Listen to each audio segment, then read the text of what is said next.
The Evolution of Violence, Part 1. I crouch within a thorny bush, trembling from the brutal cold, my furs and leathers doing little to none for my quickly freezing limbs. If prey didn't show itself soon, I would have to move on empty-handed, my return to the cave and the empty stomachs there a trial in humiliation and failure. I desperately prayed for even a single rabbit or fox to wander by and give me a chance to throw my spear. I loosened and tightened my grip on the smooth wood of the shaft in an attempt to work some of the chill out of my fingers. I had to be ready, every moment, lest I miss any opportunity. 3 days without a kill, and only the meager and dwindling supply of roots and tubers collected by the women to stave off starvation. My belly rumbles in time with my thoughts, as if to mock me, and I realize I'm becoming delusional and have less time left than I anticipated. Then, as if to show me a small mercy, maybe a reversal of fortune to reward my patience and prayers, I see motion in the far distance. My whole body tenses in excitement and anticipation as my eyes lock on the area I'd seen something move in. Maybe it was nothing. Was I too delusional to tell? Then I truly saw it. It strode out of the hazy, snow-covered treescape and paused. A buck! A magnificent, fully antlered adult male. Such an animal would feed my tribe for a week. I didn't dare make even the smallest sound or motion, lest I alert him to my presence and lose my chance. Now I had to hope he would continue in a path towards me and into range of my spear. My beautiful obsidian-tipped spear, made by my own 2 hands and meticulously sharpened to a razor point. It was the only possession I could never survive without. It had helped feed my family for years, and with any luck, would today as well. My luck held. The buck made his way toward me, picking a path through the trees with both a delicate stride, which avoided felled limbs and gopher holes, and a powerful presence that radiated from its chiseled and sleek form. Yes! Yes! He was coming right to me. He was mine. I let my mind calm and body relax. Soon, so soon. 10 yards more. 5 yards. Oh, so close. Now! I stood up, found my footing, and drew my arm back to throw all in one quick motion. I knew it would hit my target before the spear even left my hand. Yes, yes, yes! I traced the elegant arch of my throw as it sped toward its target. Perfect. My tribe would feast tonight.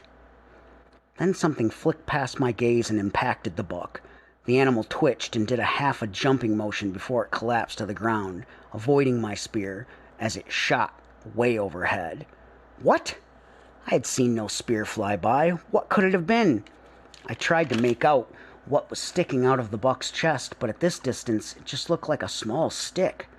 How could something so small take down an animal so large? I decided I must find out, as well as retrieve my spear. I drew my knife and moved forward at pace. I came upon the downed buck, steam rising from the hole the small weird stick had made in its flesh. I bent down and got a grip on the stick and yanked it out, a tearing sound issuing as the stick grudgingly came free.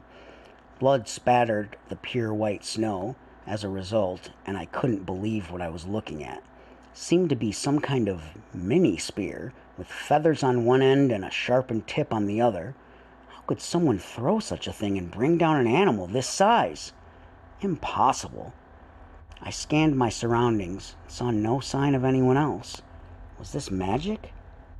I'd never believed in such things, but my wife, Sarah, she did. She spoke of ancient spirits that lived in the forest, mountains, and even in the sky, if you can believe that. She said that these creatures could do miraculous things, both amazing and horrible, depending on their unknowable machinations, or perhaps their whims. I'd never seen any proof of such things, so I've always dismissed them as the flights of fancy, thought up by women and weak men. Maybe I was wrong, though. Was I looking at, even holding in my hand now, such a miracle? I shook my head to clear it and slipped the tiny spear into my belt for later examination. No matter how it happened, Bounty was slowly cooling in front of me on the ground. I had work to do, gutting and bracing this buck to transport it home. As I set to work with my knife, my mind wandered a bit. Could there be something more? Things we couldn't see or smell, but that were there nonetheless? Could my wife be right? If so, it could change everything for us. If my tribe could figure out a way to please such spirits, maybe they would bestow more of these baffling yet bountiful acts. We might never have to worry about starving in the cold times ever again. What a thought! I was halfway done dressing the buck when I heard it.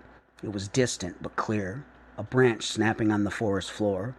It was a sound that one could not mistake. It was a noise only made by one creature, man. I reached for my spear as I stood up and turned toward the noise. I glared into the distance, ready to throw, but saw nothing. I stayed still and waited, senses tuned to anything that would clue me into what I faced. We had warred with other tribes before, but not for many turns. Maybe it was just another of my tribe that had wandered too far in search of game. Maybe. I didn't get to finish my last thought as a heavy, bright pain in my chest erased it. I fell to my knees before I even noticed the tiny spear sticking out of my breast. I heard my heart thump once and then silence. I dropped my spear from numb fingers as I collapsed on my side. As my vision narrowed to the black, I saw the men in the distance that had killed me. They held curved wooden devices and had no spears at all. What magic was this? My wife was right after all.